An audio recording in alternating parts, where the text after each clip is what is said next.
Você já está participando de seleções há algum tempo, mas continua reprovando e você não sabe mais o que fazer. O que será? Quais são os motivos que estão causando essas reprovações? Sejam bem-vindos ao canal do Aeromoço, meu nome é Marcelo Bueno e no vídeo de hoje nós temos o destino de entender um pouquinho melhor os motivos possíveis de uma reprovação. O Aeromoço, sempre o melhor da informação. Esse ano, em todos os processos seletivos das principais companhias aéreas brasileiras, eu tenho notado alguns erros constantes e repetidos feitos pelos candidatos. Então eu resolvi trazer aqui alguns desses para vocês entenderem melhor o que precisa ser evitado como erros que podem ser até bobos, mas que acontecem frequentemente. Vamos começar pela leitura completa de tudo o que é escrito pela empresa desde a abertura da vaga. Parece besteira, mas esse é um erro recorrente. Muitos dos candidatos, na euforia e na ansiedade de se inscrever, acabam não lendo a vaga completa, não leem todos os detalhes. E mais do que isso, por não ler, acaba se perdendo em alguns dos processos durante a seleção. Porque geralmente tudo está escrito, é só a gente ler. Mas claro, a gente também não precisa memorizar tudo, então por isso é sempre bom tirar um print, gravar, salvar essa página onde estava aí a abertura da vaga, para a gente poder consultar sempre que a gente precisar todos os detalhes dessa vaga. Como por exemplo, a vaga da Latam. Quando você lia ali de forma completa, você via que tinha um link além do de inscrição, que era o edital.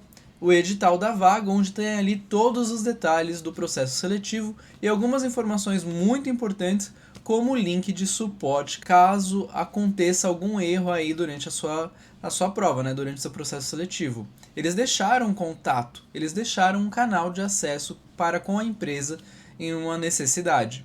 E muita gente não viu esse link.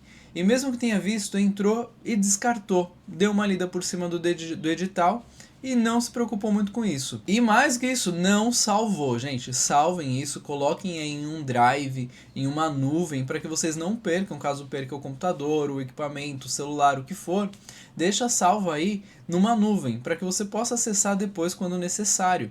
Muita gente precisou aí desse link de suporte e não tinha o edital, ou não tinha salvado o link. Acontece, a gente pode perder, mas a gente tem que fazer de tudo para evitar. E precisa ler tudo. Então aqui a primeira dica é: leia na íntegra todos os detalhes de qualquer vaga na qual você for se candidatar. Lendo essa vaga, você vai ler, além disso, você vai entrar no site da empresa e ler um pouco sobre a história da empresa, quem ela é, o que ela defende, quais os valores, quais os pilares. Gente, isso é muito importante e é o básico aqui de erros básicos que as pessoas cometem, não ler. Já que eu mencionei do suporte, vamos para o segundo erro: o uso incorreto do suporte. Aí a Latam, esse ano, ela tinha começado aí com uma resposta, eu acredito que era de 72 horas para responder os chamados que fossem abertos.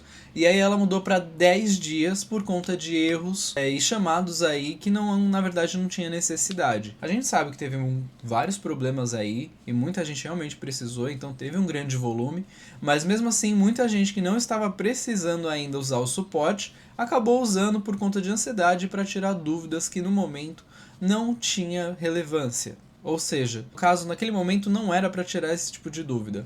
Muita gente acaba mandando e-mail para o suporte por besteira. E isso também pode ser um motivo de eliminação. Claro, o suporte está ali para ser usado num momento de necessidade. Usou para tirar uma dúvida, vai demorar para começar a chamar para as dinâmicas, por exemplo. Esse tipo de coisa pode parecer besteira, mas acontece, tem gente que chama, tá? E isso pode ser que já deixe ali uma notinha no seu nome como uma pessoa que não está conseguindo ter inteligência emocional suficiente para lidar com o processo seletivo. Até porque já estava tudo meio que esquematizado e avisado naquele edital. Outra coisa que pode acontecer e é um erro bastante bobo é se queimar nas redes sociais. Se queimar por postagens de desabafos aí públicos. Vou usar de novo a Latam como referência, mas a gente também já teve esse ano a Azul como referência aí para isso. Vou usar os dois exemplos. O da Latam, muita gente ficou revoltada porque recebeu o link no primeiro dia, fez as provas, tudo bonitinho, sem problemas. E aí ficou revoltado e reclamou nas redes sociais que se deram mal por terem feito no primeiro dia, por terem feito por terem sido a primeira leva de pessoas a receberem essa prova. Por quê? Porque na visão dessas pessoas, depois que elas fizeram a prova, muito conteúdo surgiu na internet, o que deu vantagem ou ajudou aí outros candidatos. Bom, você tinha aí acho que 7 dias para fazer a prova, dava para ter esperado um pouquinho para ver se surgia algum conteúdo. Não precisava ter feito na pressa. De qualquer forma, eu prefiro receber no primeiro dia e garantir do que estar recebendo aí no final, como muita gente tem recebido, com prazo menor e ainda assim com chance de ter erros aí na plataforma. Reclamar desse tipo de coisa na internet acaba se queimando um pouquinho. Já o exemplo da Azul, muita gente detonou o processo seletivo esse ano por terem recebido negativas, o processo anda na GUP, mas aí você não recebe e-mail, aí você fica na ansiedade de, ai meu Deus, vai estourar o tempo, mas eu nem recebi o e-mail, não sei o que. Muitas reclamações nesse sentido. São válidas? São, mas ainda assim, eu preciso estar reclamando nas redes sociais? Pode ser que isso seja uma problemática. Se for para reclamar, gente, reclame com alguém que você confie, reclame de forma anônima ou de forma particular. Cuidado também aí com grupos de WhatsApp. Já que a gente está falando de grupos de WhatsApp, esse é o terceiro erro aí de muitos candidatos. Tá aí em tanto grupo de WhatsApp para se manter informado, mas acaba caindo numa espiral de desinformação, porque a galera começa a falar coisas que acha que está acontecendo e que não está. E isso só aumenta aí o nível de ansiedade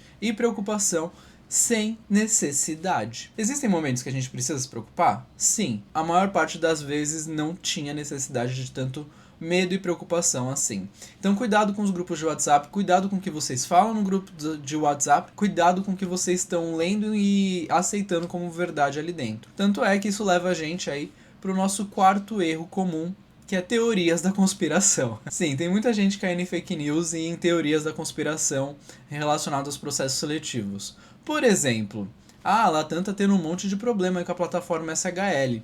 Eles vão cancelar o processo seletivo e começar de novo por conta disso. Gente, claro que não. Isso daí é caro pra caramba. Fazer um processo seletivo é caro pra caramba. Eles estão pagando a plataforma SHL. Eles vão cobrar da plataforma SHL. E, se vocês forem ver, a gente tem aqui um grande número de reclamações, mas eu até abri uma enquete aí no Instagram para ver quantas pessoas tinham tido problema na hora de fazer as provas. Foi 20%. É uma porcentagem muito alta? É, mas não é a maioria. Então pra que ela vai cancelar o processo? Não faz sentido. Então cuidado com o que vocês estão alimentando e começando a acreditar, porque não tem como a gente saber. Ou, por exemplo, agora ela vai atrasar o processo seletivo. Gente, isso já estava previsto. E outra, isso não muda em nada. A gente vai fazendo o processo seletivo conforme ele for indo. E mesmo que a gente seja aprovado, pode ser que a gente tenha que esperar aí 1 ano para ter turma pra gente poder realmente começar a trabalhar. Ter um processo rápido aqui também não vai agilizar as coisas para ninguém. Então vamos com calma. Olha, tem dado trabalho que são essas fake news, essas desinformações e essas teorias da conspiração. Tem dado trabalho para ficar tendo que responder que, gente, nada a ver. Então assim, calma. Da onde veio essa notícia? Qual a fonte? Tem alguma credibilidade? Algum motivo para eu acreditar nisso? Se não, descarta e segue a vida. Até porque isso aumenta muito o nível de ansiedade de vocês, que é outro erro. Controlar a ansiedade é muito difícil, mas a ansiedade é um dos motivos que mais reprovam comissários, candidatos a comissários de voo nos processos seletivos. Terapia vai ajudar muito aí nesse quesito, porque vocês estão tentando controlar, na maioria, tô generalizando aqui, mas na maioria vocês estão tentando controlar coisas que não é do controle de vocês. Como, por exemplo, coisas que o RH precisa cuidar e não vocês, e vocês estão querendo já fazer alguma coisa para que o processo aconteça. Não tem como. Depende do RH, depende aí de que a empresa te chame, depende aí de vários outros fatores. Tomar cuidado aí com a ansiedade, inclusive para as dinâmicas. Mais um exemplo da dinâmica da Latam nem começou e já tem muita gente ansiosa com, meu Deus, como é que vai ser, como vai acontecer, é presencial, não é? Tá tudo no edital. Então calma, respira. Chegou a fase de dinâmicas, chegou a fase de entrevista com o gestor, chegou qualquer que seja a fase, aí a gente foca nela, a gente respira. A gente vai se preparando, olhando conteúdos que tem relevância pra gente se preparar e ir estudando, mas assim, sem se antecipar também. Faz o que tá no seu controle. Outro ponto aqui que é um erro comum, e eu já cansei de alertar, é deixar pra fazer a prova ou o que for no último dia. Deixar pra última hora. Por exemplo, o SHL teve aí 7 dias para você poder realizar a prova. O AON da Azul tem o final de semana inteiro para você realizar a prova. O processo da Gol também tem 48 horas aí para você fazer o teste de atenção dividida. E aí você deixa para fazer no último período do último dia. Você vai fazer na noite, nas últimas horas do último dia. Às vezes não dá tempo de terminar a prova, às vezes é extensa. Às vezes você tem um problema com o seu login. Às vezes você tem um problema com a plataforma.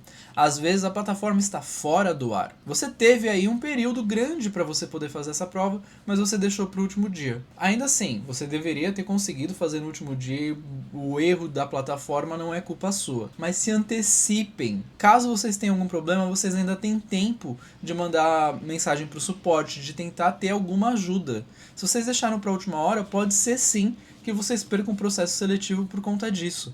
Então, pelo amor de Deus, se antecipem, porque depois isso aumenta o nível de ansiedade de vocês no processo seletivo e de frustração. O pessoal começa a ficar frustrado falando: meu Deus, não vou mais tentar nenhum processo seletivo de companhia aérea. Deu pra mim aqui, esses processos são muito bagunçados. Todo RH é bagunçado. Eu entendo que tem uma bagunça bem maior aí para processos de companhia aérea, no geral. Mas todos eles são bagunçados, inclusive empresas pequenas. E aí quando a gente fala de empresas muito grandes, os processos são mais longos. Com um volume tão grande de candidatos, a gente tem que entender que esse tipo de coisa vai acontecer. Então a gente tem que se antecipar e fazer o que está no nosso controle para mitigar qualquer tipo de problema. Outro erro comum é falta de foco. O pessoal começa a consumir tanta informação na internet, tanta informação, que não consegue focar no que precisa ser focado naquele momento. Às vezes vocês estão na fase de dinâmica e já estão pensando na entrega de documentação. Às vezes vocês fizeram um cadastro e já estão querendo resposta. Tá ligado com ansiedade? Tá. Mas falta de foco naquele momento específico que você está vivendo. Foca em um degrau por vez, para não tropeçar e rolar a escada inteira. Então tomem cuidado aí com o foco de vocês, onde vocês estão direcionando esse foco, para que vocês não fiquem dispersos e sem saber o que está acontecendo ao redor. O tanto de vezes que eu tive que responder perguntas repetidas, está acontecendo tal coisa de problema no processo seletivo. Aconteceu com mais alguém? Já postei 10 vezes que aconteceu, mas a pessoa está dispersa. Prestem atenção, gente, tá tudo aí na internet. Eu tenho ajudado bastante com os conteúdos nesse sentido. E aí uma dica que eu dou para vocês é simplificar o processo seletivo. Como assim? O processo é extenso? É. Ele é complexo? É. Mas assim, desde sempre é o mesmo processo seletivo. O que acontece? Aumenta o número de candidatos, né, o volume de candidatos, e eles destrincham o processo seletivo em várias pequenas fases. Mas tudo que era feito ainda é feito. Então nada mudou. Em vez de pensar no processo como dinâmica de grupo, entrevista com gestor, entrevista não sei o que, entrega de documentação, imagina ele como um todo com pequenas coisas a serem feitas. Então, por exemplo, a primeira coisa a ser feita é o cadastro. Então vou fazer o cadastro aí de forma tranquila. Fiz, fechei, acabou, simplificado, tá simples. Próxima etapa, fase presencial, digamos que seja. Se for a fase presencial, bom, ok, vou fazer a fase presencial e pronto, acabou. Simples. Para de começar a complicar as coisas, para de pensar, pô, mas a etapa presencial vai ter que ser assim, assado assim, vou ter que fazer isso, aquilo. Não, calma. Simples, é simples. Quanto mais simples você enxergar o processo seletivo, mais fácil ele vai ser. E ele é simples, tá? Parece complexo, ele tem muita coisa, mas ele é muito simples. A única coisa que a gente tem que fazer, em qualquer processo seletivo, na verdade, é conseguir convencer de que a gente é uma boa escolha. É se vender. É só isso. E aí eu deixo uma pergunta aqui para vocês refletirem. Por que eu deveria te contratar? Essa é uma pergunta de seleção. Mas você consegue responder? Você consegue me convencer a te contratar? Por que eu deveria te contratar? O que você tem de diferente aí dos outros candidatos? E aí, deixando aqui essa pergunta para vocês refletirem, eu entro aqui no próximo erro comum, que é ter respostas certas. Respostas prontas. Tem muita gente que chega com resposta ensaiada, decorada, perfeita, mas não é nada disso que os entrevistadores querem ver. Eles querem ver quem é você. Eles querem um pouco de sinceridade. Eles querem ver uma resposta honesta. Isso acaba se destacando, porque muita gente vem com uma resposta muito pronta. E aí parece que você está me respondendo o que você acha que eu quero ouvir, e não o que de fato você acredita ser verdade. Então, isso também acaba reprovando muita gente. Tomem esse cuidado. Analisando a sua experiência aí com entrevistas, você se identifica com algum desses erros? Já cometeu alguma dessas coisas? Fica aí para autoanálise. O que vocês acharam desses erros que eu trouxe aqui hoje? Já cometeram algum desses? Já viram alguém cometer algum desses? Deixa aqui nos comentários. Se você pensou em mais algum que eu não mencionei, deixa também que eu quero ler depois. Espero que vocês tenham gostado desse vídeo. Se gostaram, já deixa o like, se inscreve no canal e espero te ver aqui novamente no próximo vídeo. Bem-vindos a bordo do canal que vai te guiar. O aeromoço é quem vai te acompanhar. Dicas de seleção, notícias para voar. No mundo da aviação, vamos juntos navegar. Prepare o passaporte e a aventura vai começar.